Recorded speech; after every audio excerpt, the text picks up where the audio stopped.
नमस्कार मेरे सनातनी परिवार, हम हिंदुस्तानी आर के चैनल पर आप सभी का बहुत बहुत स्वागत है।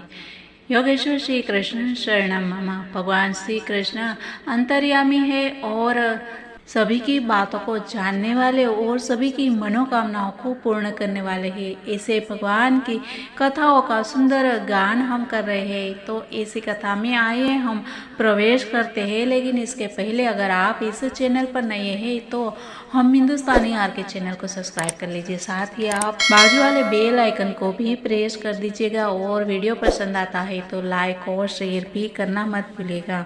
मित्रों, कल हमने देखा था कि जरासंध ने मथुरा पे 17 बार आक्रमण किया और जब इसी प्रकार 18वें आक्रमण का प्रयास कर रहा था तब मथुरा के दक्षिण में रहने वाले एक यवन राजा ने भी यदुवंश के ऐश्वर्य से आकर्षित होकर नगर पर आक्रमण कर दिया। कहा जाता है कि इस यवन राजा काल यवन को आक्रमण करने के लिए नारद जी ने प्रेरणा दी थी। विष्णु पुराण में इस कथा का वर्णन आया है। एक बार यदुवंश के पुरोहित पर उनके साले ने व्यंग्य किया था। जब यदु राजाओं ने वह व्यंग्य सुना तो वे हंस पड़े और मुनि यदु राजाओं पर कुपित हो गए।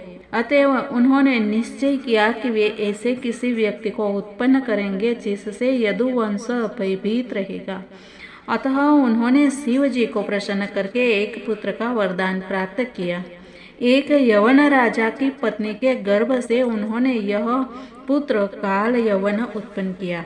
इस काल यवन ने नारद जी से पूछा कि जगत में सर्वाधिक शक्तिशाली राजा कौन है। नारद जी ने उसे जानकारी दी कि यदुवंशी सर्वाधिक शक्तिशाली है। श्री नारद मुनि से इस प्रकार जानकारी प्राप्त करके काल यवन ने मथुरा नगर पर उसी समय आक्रमण कर दिया जब जरासंध उस पर 18वीं बार आक्रमण करने का प्रयास कर रहा था। काल यवन जगत के एक ऐसे राजा के साथ युद्ध घोषित करने को अत्यंत उत्सुक था जो उसके लिए उपयुक्त प्रतिद्वंदी हो, किंतु उसे अभी तक कोई उपयुक्त प्रतिद्वंदी प्राप्त नहीं हुआ था। अब श्री नारद मुनि द्वारा मथुरा के विषय में जानकारी प्राप्त होने पर उसने इस नगर पर आक्रमण करना बुद्धिमानी समझा।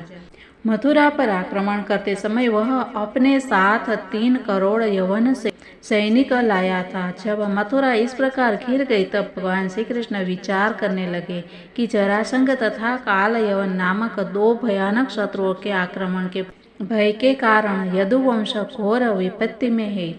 समय कम होता जा रहा था। काल यवन ने पहले से ही मथुरा को चारों ओर से घेर रखा था। उसे आशा थी पहले 17 प्रयासों में जितनी सैन्य टुकड़ियां थी उतनी ही टुकड़ियां पुनः लेकर जरासंध भी अगले दिन आ जाएगा। श्री कृष्ण को विश्वास था कि अब जबकि काल यवन भी मथुरा पर आक्रमण कर रहा है, उसी समय मथुरा को जीतने के अवसर का लाभ जरासंध अवश्य उठाएगा। अतएव उन्होंने मथुरा नगर की सुरक्षा के लिए 2 सैनिक बिंदुओं पर पहले से प्रबंध करना उचित समझा। यदि श्री कृष्ण और बलराम जी दोनों एक स्थान पर काल यवन से युद्ध में रत होंगे तो जरासंध दूसरे स्थान से आकर पूरे यदु परिवार पर आक्रमण करके अपना बदला ले सकता है। जरासंध अत्यंत शक्तिशाली था और 17 बार पराजित होने के कारण वह यदु परिवार के सदस्यों की निर्दयता पूर्वक हत्या कर सकता था अथवा उन्हें बंदी बनाकर अपने राज्य में ले जा सकता था। अतएव श्री कृष्ण ने एक ऐसे स्थान पर एक अजेय दुर्ग का निर्माण करने का निश्चय किया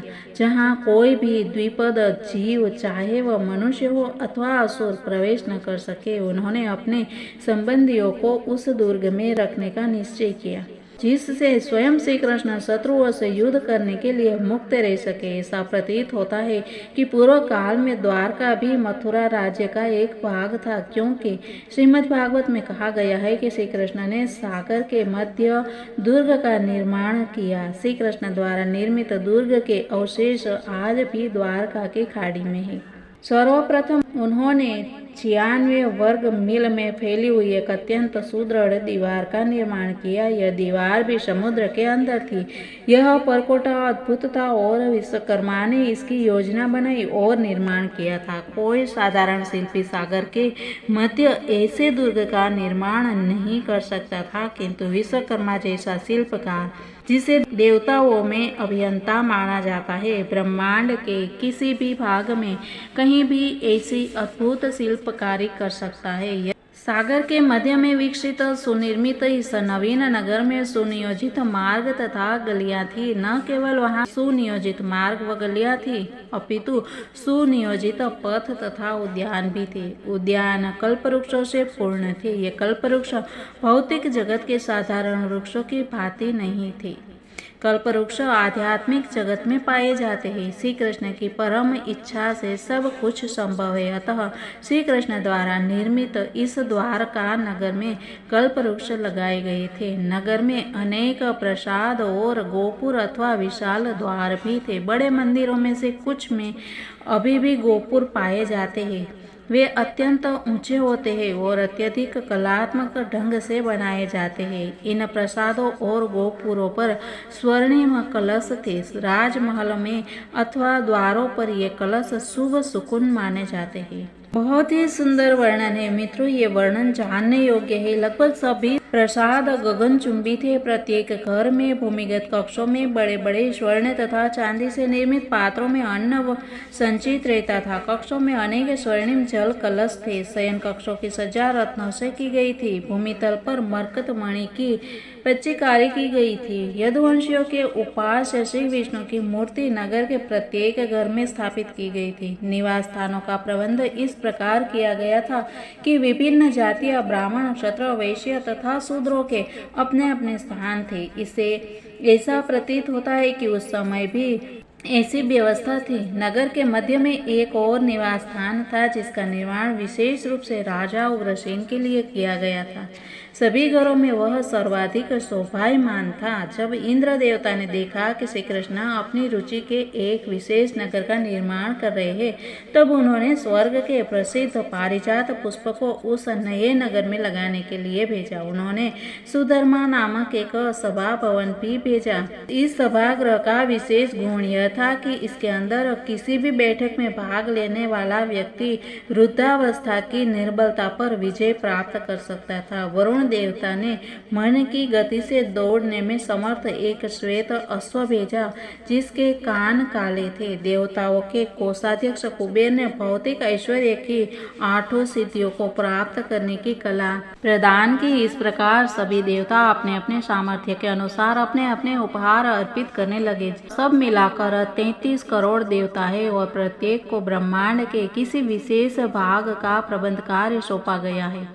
श्री भगवान अपनी रुचि के एक नगर का निर्माण कर रहे थे। इस अवसर का लाभ उठाते हुए सभी देवताओं ने उन्हें अपने अपने उपहार अर्पित किए और इस प्रकार द्वारका नगर ब्रह्मांड में अद्वितीय बन गया।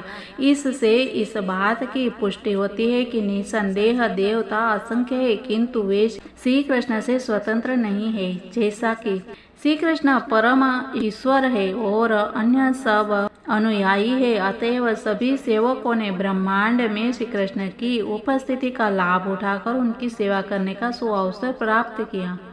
इस उदाहरण का अनुसरण सभी को विशेष रूप से भक्त को करना चाहिए, क्योंकि सबको अपनी अपनी योग्यता के द्वारा श्री कृष्ण की सेवा करनी चाहिए।